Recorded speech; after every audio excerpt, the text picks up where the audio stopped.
The Indiana Fever entered their playoff opener against the Atlanta Dream already facing the impossible, 6 key players sidelined.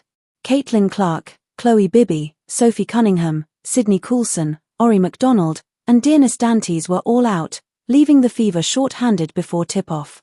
What should have been a reward for grinding through the season instead felt like another cruel twist of fate. Still, the team rallied together.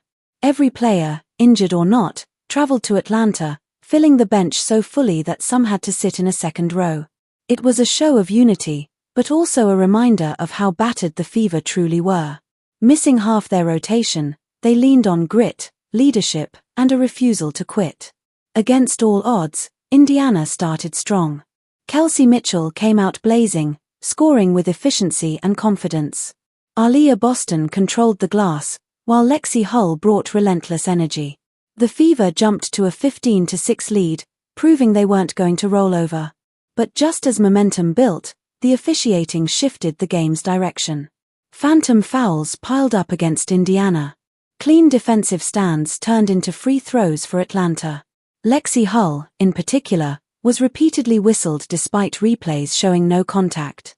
Stephanie White had to burn both challenges early, winning them but left without recourse as questionable whistles continued.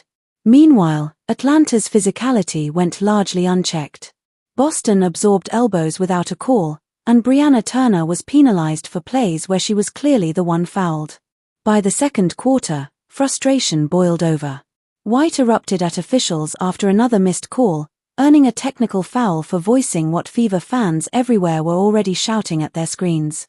Even Caitlin Clark, sidelined by injury, had to step in to calm her coach. Despite it all, Mitchell delivered one of the best playoff performances of her career, scoring 27 points on nearly 50% shooting. She added 4 assists and a block, keeping Indiana competitive when the offense sputtered. Boston fought through foul trouble to post 12 rebounds, while Hull chipped in 9 points and relentless hustle.